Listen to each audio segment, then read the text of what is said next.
નમસ્કાર દોસ્તો, આજે ક્રાઇમમાં એક બે નહીં પરંતુ ચાર ચાર ઘટનાની વાત કરીએ. સાસુ છે જે જમાઈ ભેગી ભાગી ગઈ હતી, પરંતુ હવે આ સાસુને જમાઈ પણ ગમતો નથી અને તે બંનેવી જોડે ભાગી ગઈ છે. તેની સાથે સાથે દીવની પણ એક ખબર સામે આવી રહી છે. દીવમાં એક પ્રેમિકાને પ્રેમી છે જે રાત્રે મળવા માટે જાય છે અને આ પ્રેમી છે તેની બીજા દિવસે સવારે લાશ મળી આવે છે. આ પ્રેમિકાએ આ પ્રેમીનું ગળું દબાવીને મોતને ઘાટ ઉતાર્યો હોવાની ચર્ચા છે. આ સિવાય કોડીનાર તાલુકાના ડોળાસા ગામના આજે ખૂબ મોટી સંખ્યામાં લોકો છે તે ડોળાસા ગામના કોડીનાર પોલીસ સ્ટેશન પહોંચ્યા હતા અને યુવાન પર માર મારનાર સામે કાર્યવાહી કરવા માંગ કરી હતી. જોકે કોડીનાર પોલીસે મુખ્ય આરોપી સહિત અન્ય બે આરોપીઓને પણ દબોચી લીધા હોવાનું હાલ સામે આવી રહ્યું છે. અને આખરે ભાવનગરમાં પત્ની અને બે બાળકોને મોતને ઘાટ ઉતારનાર એસીએફ છે તેમની સામે 86મા દિવસે પોલીસે ચાર્જશીટ છે તે રજૂ કરી છે. આ તમામ મુદ્દે વાત કરીએ, વિડીયોની શરૂઆત કરીએ. નમસ્કાર દોસ્તો, હું છું દિલીપ મોરી અને આપ જોઈ રહ્યા છો નમસ્તે ગીર. આશરે 10-11 મહિના પહેલા, મતલબ કે ગત વર્ષ એપ્રિલ મહિનાની અંદર અમે એક વિડીયો અપલોડ કર્યો હતો જેમાં જાણવા મળ્યું હતું કે ઉત્તર પ્રદેશનું અલીગઢ છે. અલીગઢમાં એક સપના નામની મહિલા છે જેના દીકરીના લગ્ન છે તે લેવાઈ ગયા હતા. કંકોત્રી છે એ છપાઈ ગઈ હતી અને તેનો જમાઈ છે જે રાહુલ, તેનું પોતાની સાસુ સાથે સંબંધો હતા અને આ સાસુ અને જમાઈ છે એ બંને ભાગી ગયા હતા. અને આ ખબર છે તેને માત્ર ઉત્તર પ્રદેશની અંદર નહીં પરંતુ આખા દેશમાં ચર્ચાનો વિષય બન્યો હતો. પરંતુ આ સાસુ છે એ સમયે ભાગી ગઈ હતી જ્યારે તેના પતિએ ફરિયાદ નોંધાવી હતી કે તેની દીકરીના લગ્ન છે તે થોડા દિવસમાં જ હતા અને એ જ જમાઈને સાસુ લઈને ભાગી ગઈ હતી. પરંતુ ઘરની અંદરથી તે 5 લાખ રૂપિયા રોકડા અને સોનાના ઘરેણા છે તે લઈને ભાગી હોવાની ફરિયાદ નોંધાણી હતી. આખરે આ સપના અને તેનો જમાઈ રાહુલ, આ બંનેની વચ્ચે 20-25 વર્ષનું અંતર છે, મતલબ કે જમાઈથી સાસુ 20 વર્ષ મોટા છે. એ બંને અચાનક ત્યારબાદ પોલીસ સ્ટેશને હાજર થાય છે અને નિવેદન આપે છે કે ભાગી ગયા તે વાત સાચી છે, પરંતુ તેણે કોઈ ચોરી નહોતી કરી કે તે ઘરેણા લઈને ભાગી જાય. ત્યારબાદ આ સમગ્ર મામલો છે તે થાળે પડ્યો હતો.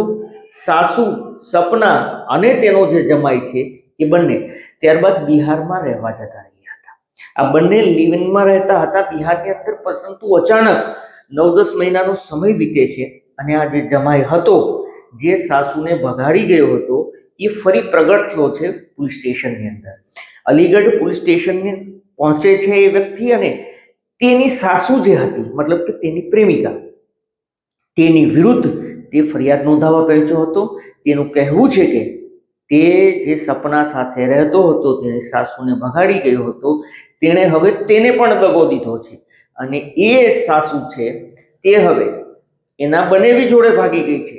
એના બનેવી સાથે તે મોબાઈલના વોટ્સએપની અંદર ચેટ કરતી હોવાનું પણ સામે આવ્યું છે.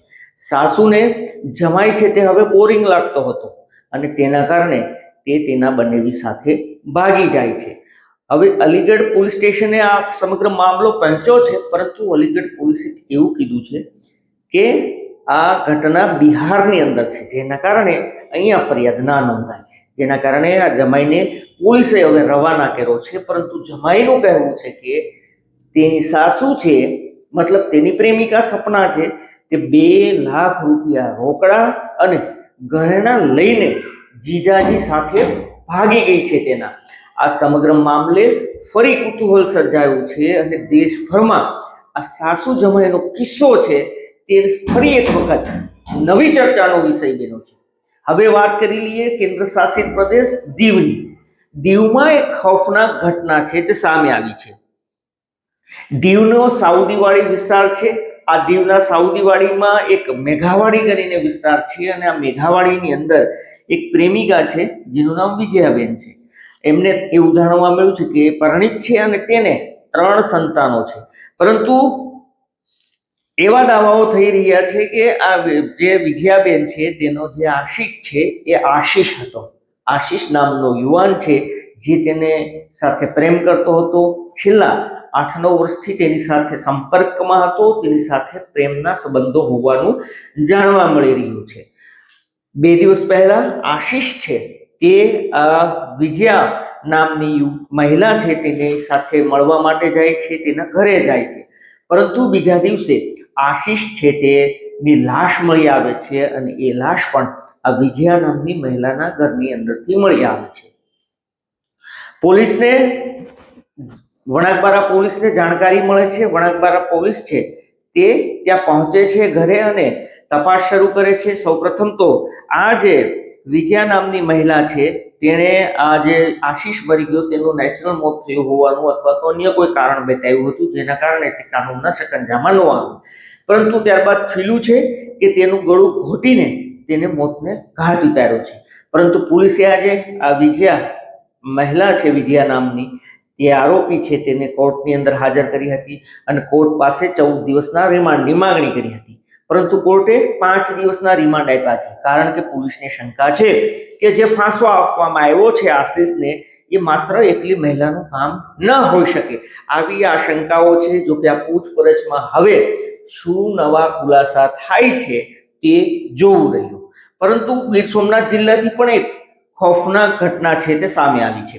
2 દિવસ પહેલા ગીર સોમનાથ જિલ્લાના કોડીનાર તાલુકાનું ડોળાસા ગામ છે.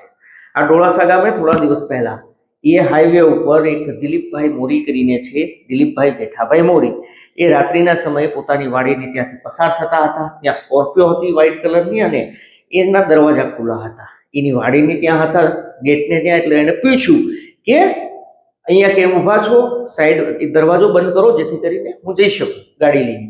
પરંતુ આ વાત એક સામે આવી છે અને એ દિલીપભાઈ જેઠાભાઈ મોરીને આ 3 યુવાનો હોય છે કારની અંદર, સ્કોર્પિયો કાર હતી, ખૂબ મારવામાં આવે છે અને આ સમગ્ર મામલો હવે તૂત પકડ્યો હતો, કારણ કે પોલીસ સ્ટેશને ફરિયાદ નોંધાણી છે અને આજે મોટી સંખ્યામાં કોડીનાર પોલીસ સ્ટેશન, કોડીનાર મામલતદાર કચેરી ખાતે ડોળાસા ગામના લોકો છે તે એકઠા થયા હતા. ન્યાયની માંગ કરી છે, 307ની કલમ ઉમેરવાની માંગ કરી છે અને વરઘોડો કાઢવાની માંગ કરી છે. પરંતુ આજે આ આરોપી છે જે સ્કોર્પિયો કાર પકડાઈ છે વ્હાઇટ કલરની, એ સ્કોર્પિયો કારની આગળ MLA ગુજરાતનું બોર્ડ હતું. આ MLA ગુજરાતનું બોર્ડ કોઈ પણ હોદ્દા વગર આ વ્યક્તિએ રાખ્યું હોવાનું હાલ તો સામે આવ્યું છે. પોલીસે એક નિલયભાઈ વાળા કરીને છે ઉનાના, તેની ધરપકડ કરી છે. એના હાથમાં એ બોર્ડ પકડાયું છે, જે બોર્ડ એ ગાડીમાં રાખીને રોફ જમાવતો હોવાનું સામે આવ્યું છે. આ સિવાય અન્ય 2 આરોપી હતા એવી જાણકારી મળી રહી છે કે એ જે 2 આરોપી હતા એને ઉના પોલીસે પકડ્યા છે એવી પ્રાથમિક રીતે પોલીસ સૂત્રોમાંથી હાલ જાણકારી મળી રહી છે. મતલબ કે કુલ 3 આરોપી હતા અને 3 આરોપીઓને દબોચી લીધા હોવાનું જાણવા મળી રહ્યું છે. સવાલ એ નથી કે 3 આરોપી પકડાયા છે, સવાલ એ છે કે એ ભાવનગરનો બગદાણા કાંડ હોય કે અન્ય કાંડ હોય, જે વ્યક્તિએ હુમલો કર્યો છે એ વ્યક્તિની અંદર કાનૂન નામનો ખોફ રહ્યો ન હોય તેવું લાગી રહ્યું છે, કારણ કે આ ગુનેગારો છે તે છૂટી જતા હોય છે અને છૂટી જવાના કારણે તેનો જે આત્મવિશ્વાસ છે તે વધી જતો હોય છે. અને આ ઘટનામાં પણ એવું જ કંઈક છે કે જે વ્યક્તિને પકડવામાં આવ્યો છે એની ઉપર ભૂતકાળમાં પણ અનેક ગુના છે જે નોંધાઈ ચૂક્યા છે. હવે જોવું એ રહ્યું કે આગળ શું થાય છે, એને જામીન મળે છે કે વધુ જેલમાં રહેવું પડે એ હવે જોવું રહ્યું. આ તમામ મુદ્દે આપનું શું કહેવું છે, આપનું શું માનવું છે, આપ અમને જરૂરથી કમેન્ટ કરીને જણાવો. અમારો હેતુ કોઈને નુકસાન પહોંચાડવાનો, બદનામ કરવાનો નહીં, આપને સચેત અને જાગૃત કરવાનો છે. આપ પણ સાવધાન રહો, સલામત રહો, સતર્ક રહો, જોતા રહો નમસ્તે ગીર. ધન્યવાદ.